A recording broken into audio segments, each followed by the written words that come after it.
You've heard of the 4-month regression, right?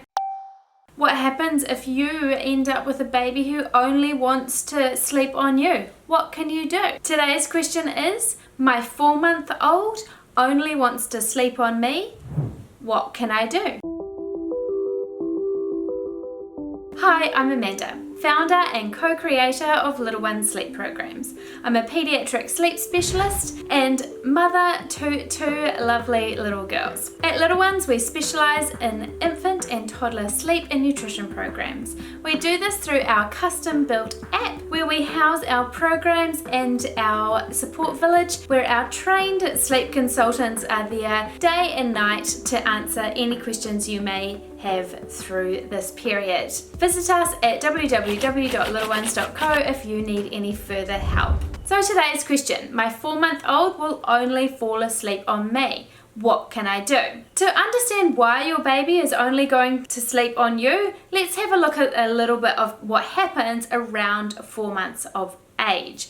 Your baby has outgrown their sort of really newborn phase and now they're really learning how to go to sleep, much like we do as adults. So what ends up happening is the way that you go to sleep really affects the way that you can stay asleep.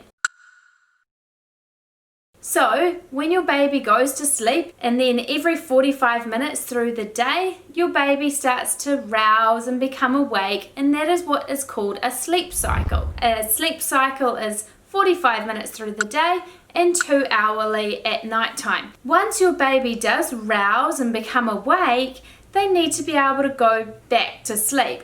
And the only way they know how to go back to sleep is how they've learned how to go to sleep in the first place, at the very beginning of the nap or at bedtime when they've gone to sleep.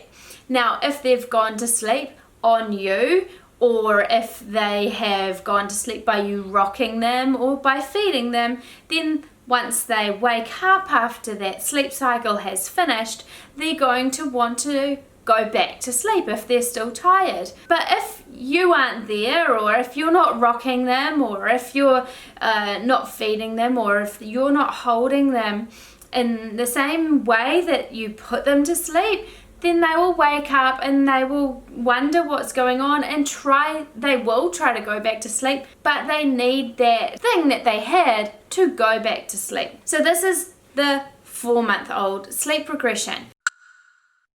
What you need to be able to do is your baby needs to be able to go to sleep in their bassinet or in their cot. Now there's ways of teaching them how to go to sleep without having to do cry it out or putting them in their bassinet and cot and just leaving them to cry. We have many different methods on how to teach your baby how to go to sleep without requiring you to rock or hold or feed them to sleep. You can choose whichever parenting style you are comfortable with and what you feel your baby is actually able to cope with as well.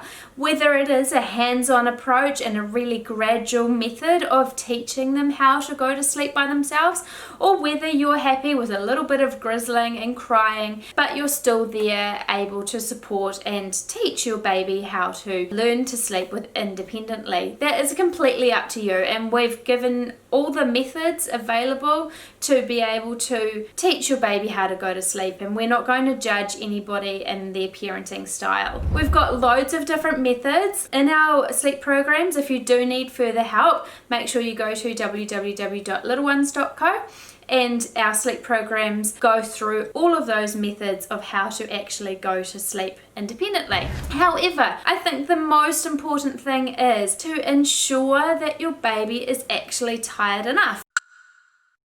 If you're teaching your baby to sleep independently, you need to make sure that they are tired. At 4 months old, they've definitely grown out of those newborn sleep patterns. They are much older now. They will need to be awake for a lot longer to be able to be tired to go back to sleep. So this is often where we end up in the problem of rocking or feeding your baby to sleep, is because they often aren't actually tired enough. So we end up kind of almost forcing them to go to sleep by rocking and making sure that they are going to sleep. So our sleep programs go through how to make sure that you are nailing those awake windows and making sure your baby is actually tired in the first place to be able to learn how to go to sleep independently. Another thing that we need to make sure is absolutely perfect before even starting to teach self-settling is that your room environment for your baby is perfect as well.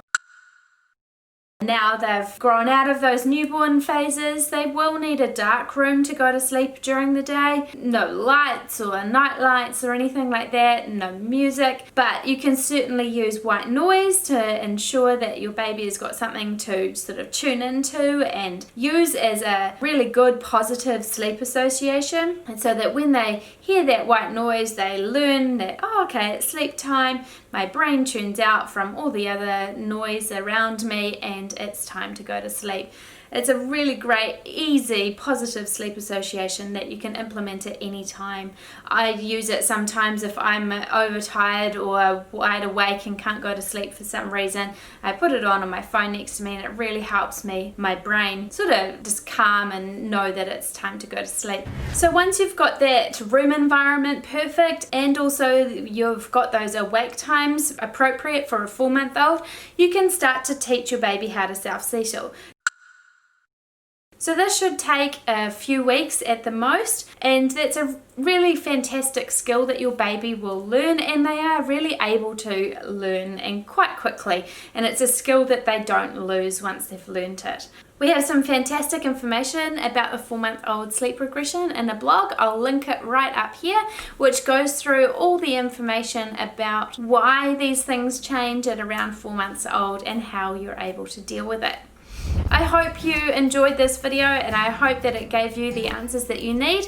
If you want to give us a big thumbs up, make sure you do, and if you're new to this channel, click that subscribe button and the notification bell so that you get notified when we upload videos just like this one.